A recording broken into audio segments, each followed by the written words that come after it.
Since every local office had its own vested interests, there was very little willingness to submit to central oversight.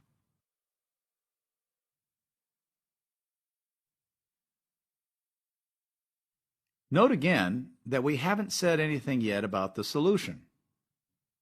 In the indirect method of persuasion, we must avoid talking about the solution at all costs until we have established a clear need. The mistake most often made by beginners and inexperienced persuaders is that they start talking about the solution much too early in their presentations. Now, let's practice what you've learned so far today. In a moment, you'll be hearing a series of hints or cues. First, you'll hear the origin of a problem, then some words explaining the background.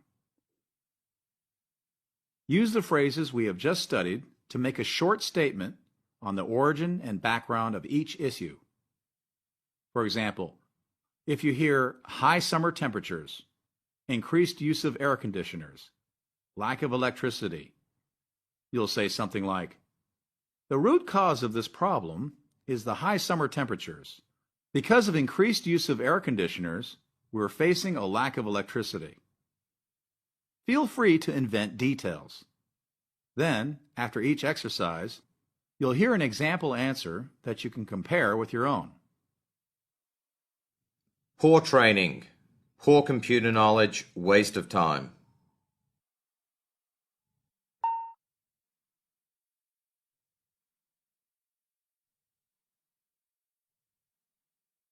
Answer. The root cause of this problem is poor training. Because we have poor computer knowledge, we end up wasting a lot of time. Overuse of photocopier. Too much personal use, a lot of paper gets wasted.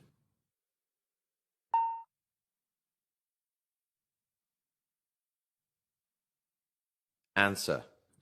This issue goes back to the overuse of the photocopier.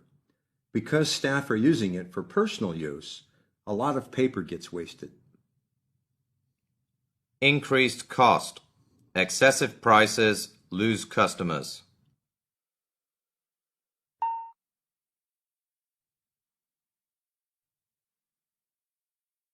Answer. We can trace the origin of this problem to increased costs. Owing to excessive prices, we lose a lot of customers. How did you do? It's a good idea to go back and try the practice again to build up fluency. Also, try substituting different language to help build up a range of expressions. Now, let's get back to the dialogue. So far, we've studied talking about the origin and background of the problem.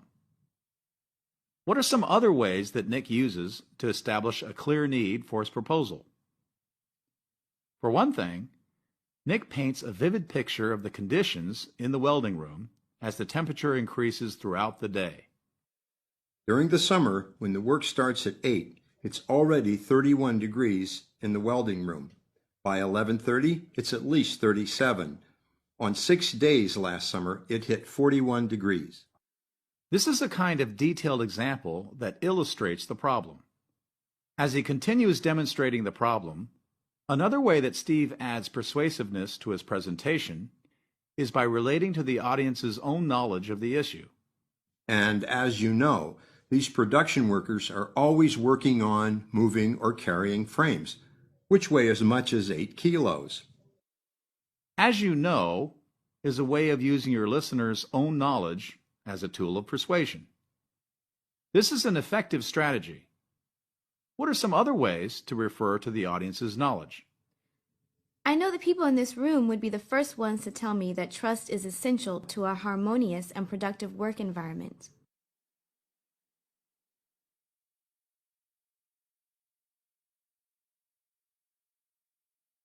As you can all appreciate, excellent training and supervision are essential to our work.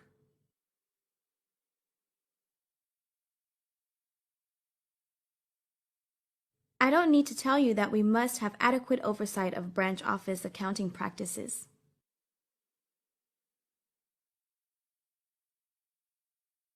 Another way that Steve demonstrates need is to use numbers to very good effect.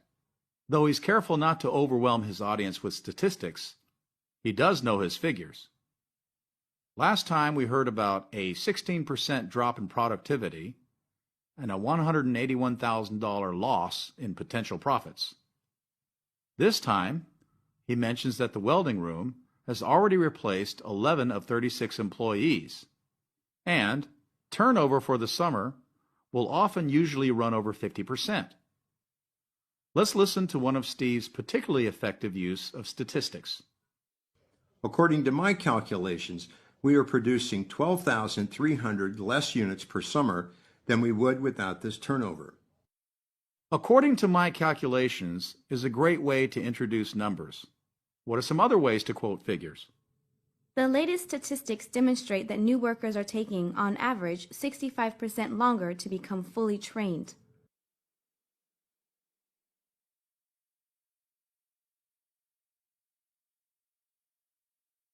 Our numbers show that as much as 5% of earnings are being wasted on excessive tax payments due to outdated accounting procedures.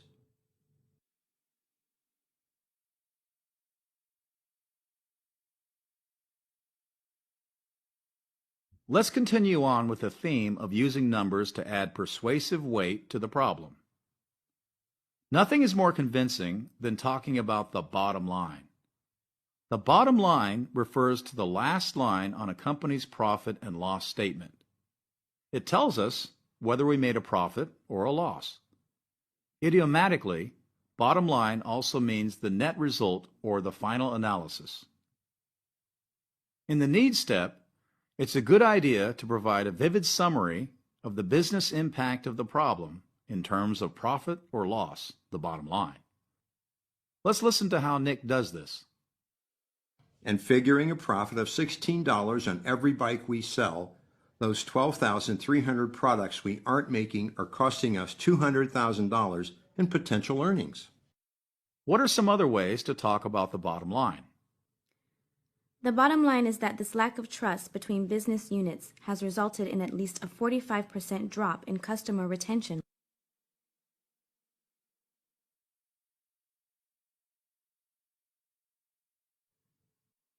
Taking into account this loss in productivity, poor training, and lack of oversight have incurred immeasurable costs.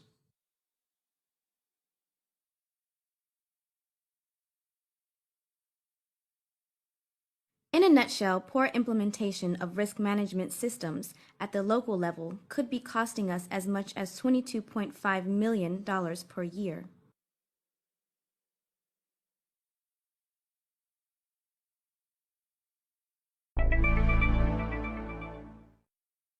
To sum up, in your need step, you will make a convincing demonstration of the problem and how it directly affects your audience. In business, this usually means using figures to paint a vivid picture of a clear business need in terms of profit and loss. However, depending on the situation and your audience, you may also want to talk about how the problem affects their health, happiness, security, or other interests. It's no accident that Steve spends the majority of his time on the need step. By the end of this step, your listeners should be so concerned about the problem that they're looking, searching, even begging for a solution. They're now psychologically prepared for your answer to their problem. That's where the next step comes in, satisfying the need. We'll be taking a close look at this step, as well as visualizing the future and asking for action, in the third and final episode of this series. In the meantime, let me remind you to sign up for a free trial of our new online exercises at www.businessenglishpod.com. We've put together lots of great activities to help you practice English, including online quizzes and listening exercises. So be sure to stop by. Want to get more out of Business English Pod? Then go to www.businessenglishpod.com and sign up as a premium member. Premium members can access detailed study notes and the new Phrasecast to practice all the useful language we featured today.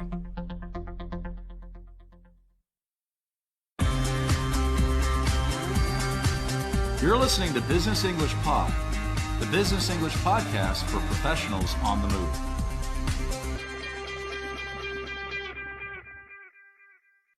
In the first two shows in this three-part series on persuasion, we saw how getting your audience's attention and demonstrating a clear need were essential to the persuasive process. We learned that in the indirect method of persuasion, you should demonstrate the problem before you offer a solution. This mirrors the psychological process of decision-making. First, we feel a need. Then, we look for a way to satisfy that need. That's why you'll spend the majority of your speech clearly describing the need and how it directly affects your audience's interests.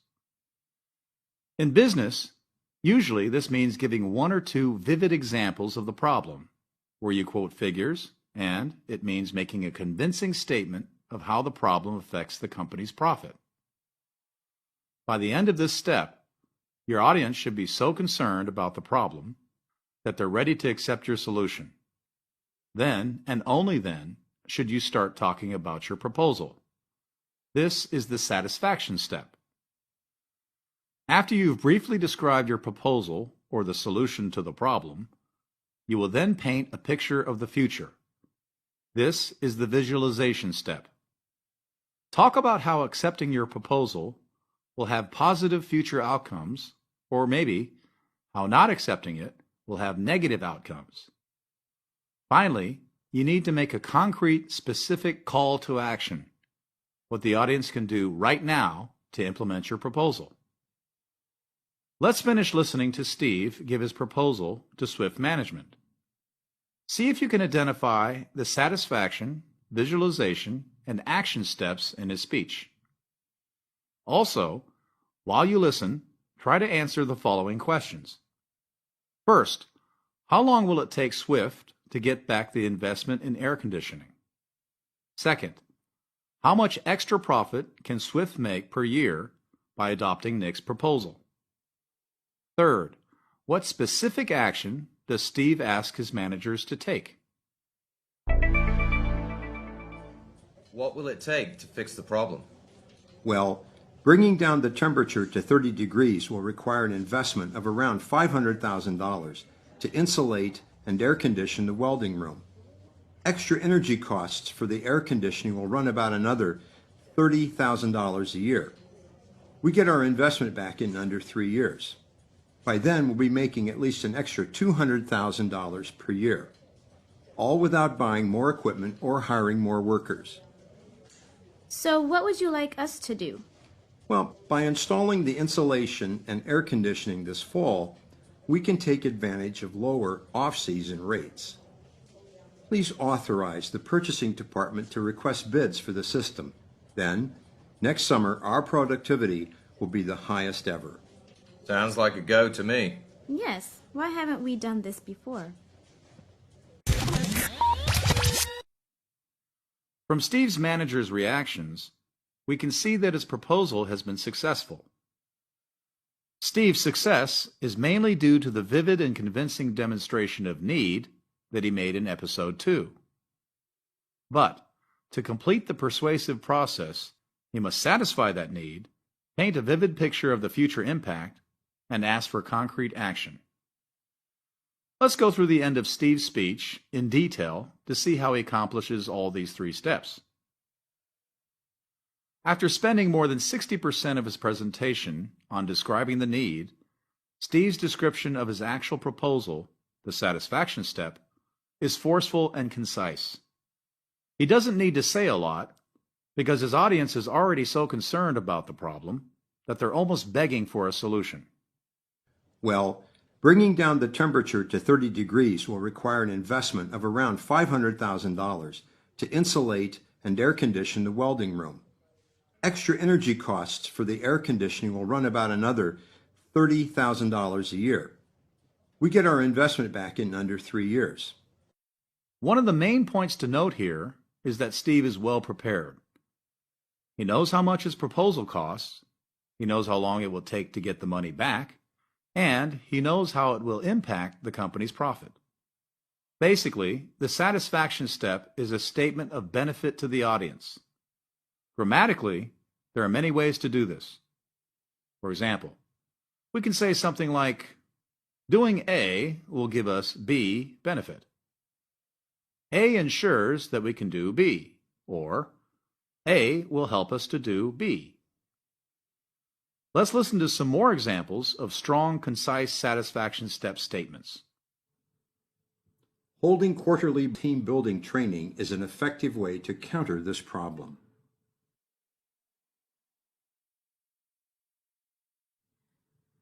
I propose establishing a mentoring system to deal with this problem.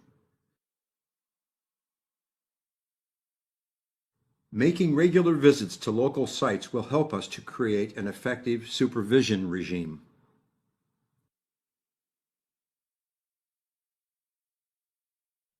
After you've satisfied the audience's need, the next step in the Monroe sequence is to visualize the future. Visualize means to make a mental picture of something. Again, visualization mirrors the next stage in the psychological process of making a decision. First, we feel a need. Then, we think of a solution. Then, we imagine how it will feel to implement that solution. The visualization step helps make your audience more emotionally committed to your plan. How does Steve do this? Remember, he's just said that in 3 years, Swift will have made the money back that they invested in air conditioning. By then, we'll be making at least an extra $200,000 per year, all without buying more equipment or hiring more workers. Steve keeps the visualization step short and sweet. Generally, briefer is better. Think of the mental picture you want to leave with your audience. Give it to them, then move on to the action step. Let's listen to some more examples of language we could use for the visualization step. Under this plan, Swift is going to be a better place to work, with employees enjoying harmonious relationships and greater job satisfaction. Within 2 years, we could see as much as a 27% increase in productivity.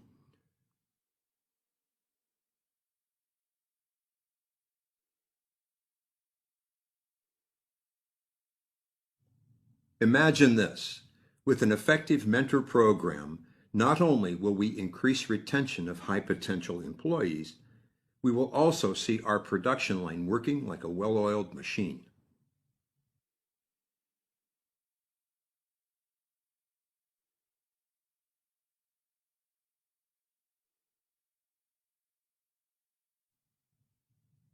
By implementing this plan immediately, the company will see tangible results by the end of the month.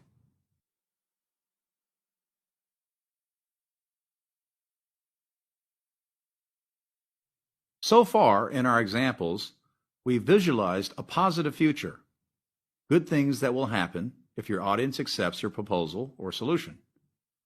It is, however, also possible to imagine a negative outcome, bad things that will happen if the audience does not accept the proposal.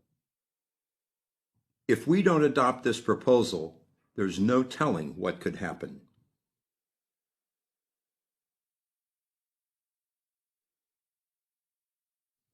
Without quick action, the situation is going to get worse and worse.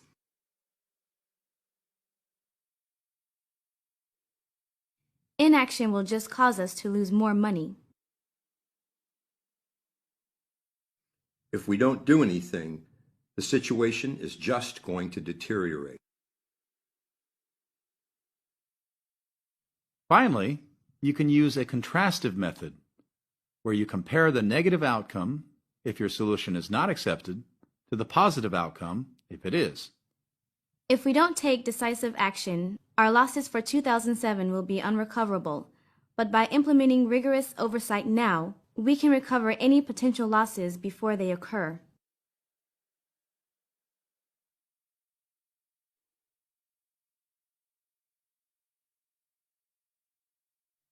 Of course, the method you choose depends on the proposal and the people involved. After you've finished visualizing the future, the last step in the persuasive process is the action step. This is where you'll make a clear call to action. Tell your audience what you want them to do right now. Make your request specific and make it as easy as possible for them to act. Let's listen to Steve again. Please authorize the purchasing department to request bids for the system. Then, next summer, our productivity will be the highest ever. Steve's call to action is, please authorize the purchasing department to request bids for the system. Notice also that before he ends his talk, he leaves his audience with a quick final visualization of a very positive future outcome. Next summer, our productivity will be the highest ever. Let's hear some more ways to make calls to action. To sum up, we need quick action and we need it now. So I'd appreciate everyone's support for this proposal.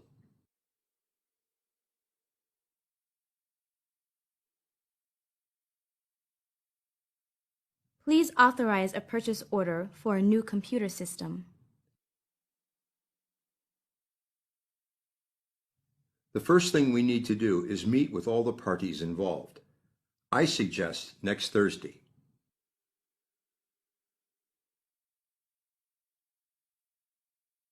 I need all of your help to understand the problem better.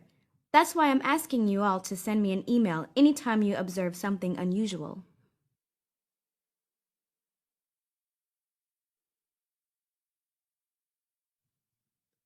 It's not good enough just to meet our targets. I challenge all of you to exceed them by at least 5%, starting today.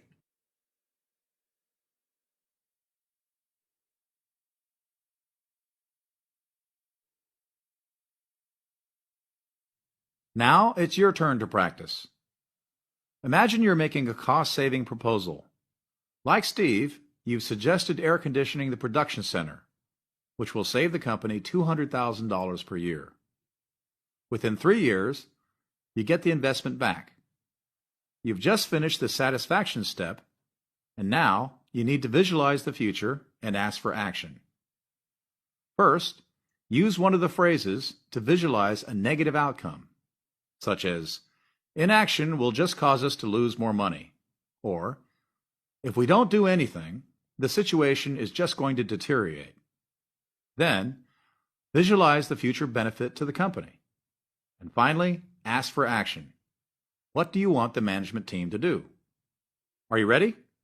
First, take a few seconds to think, then start speaking after the beep.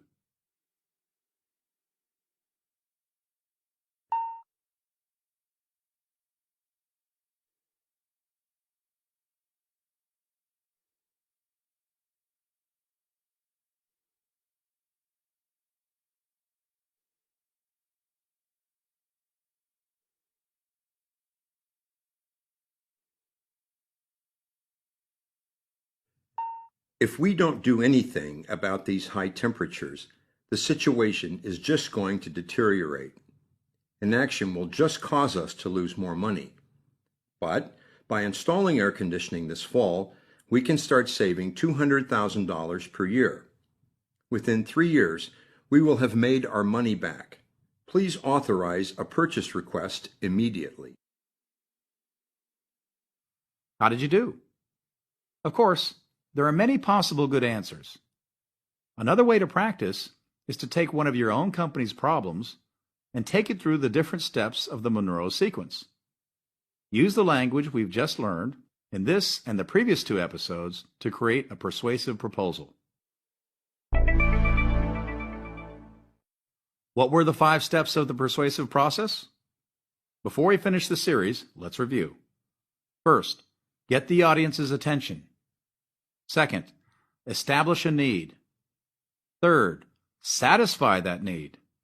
4, visualize the future. And finally, ask for action. One of the reasons that the Monroe sequence is so effective is that it mirrors the natural human decision-making process. First, we have a problem. Then, we look for a solution to that problem. Of course, in some situations, perhaps for small things or when you know the people involved quite well, it may be better to use a direct approach, where you state the solution, then justify the solution afterwards. However, Many inexperienced presenters make the mistake of ignoring the power and usefulness of the indirect approach that we've studied in this series. Getting your audience's attention ensures that they're listening. Establishing a clear need helps you overcome opposition to your solution. If done correctly, the need step should leave your audience so concerned about the problem that they're almost begging for a solution. After you've shown them how to satisfy that need by adopting your proposal, visualizing the future helps them become more emotionally committed to your solution. Finally, a clear call to action is essential to get real results. We're confident that this three-part series on the persuasive process has introduced you to useful strategies and language that will make you more successful in persuading others of your ideas and proposals. For further practice, let me remind you to sign up for a free trial of our new online exercises at www.businessenglishpod.com. Want to get more out of Business English Pod? Then go to www.businessenglishpod.com and sign up as a premium member. Premium members can access detailed study notes and the new Phrasecast to practice all the useful language we featured today.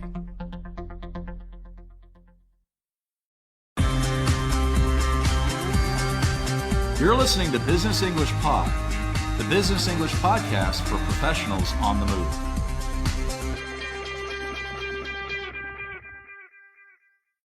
Before we get started, let me remind you that you can sign up for a free trial of our online learning activities by visiting www.businessenglishpod.com. Registering costs nothing, and you'll be able to explore all the online language practice and exercises in the Learning Center. Now, following on from our episode on hosting a site visit, we return to our friends at the railway tunnel to look at how you can present your products and services to potential clients. Stanley Wong is a site agent for a railway construction project in Western China. He has just taken Matt and Paula, sales engineers from a small American company, on a tour of the tunnel. Now, in the evening, Stanley and his boss Bill Zhong are hosting a dinner for Matt and Paula. The group is discussing possibilities for future cooperation. In many countries and cultures around the world, informal occasions, such as a friendly meal or a game of golf, are more important to the sales process than a formal presentation in the boardroom. And so in this episode, we'll be studying language for presenting our products in such casual situations. In particular, we'll see how you can sell your products in relation to your customers' needs with a few soft sell techniques. As you listen, think about the following questions. Answers will be posted in a few days on www.businessenglishpod.com.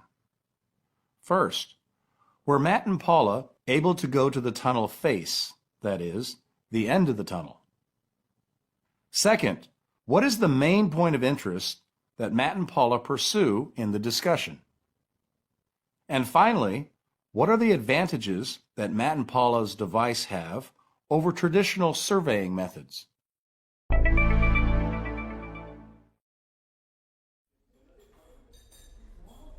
So what do you think, Matt? Can you help us? Well, let me turn the question around for a minute. Okay. One of the things that I heard today, and it's kind of interesting, is that you're dealing with a lot of groundwater. Yes, indeed. And I just wanted to get a clearer picture because I know that high-pressure water can be a big safety issue, not to mention the delays. Absolutely. Safety aspect is a priority, and obviously we'd like to minimize delays. In the last week alone, we've lost nearly 2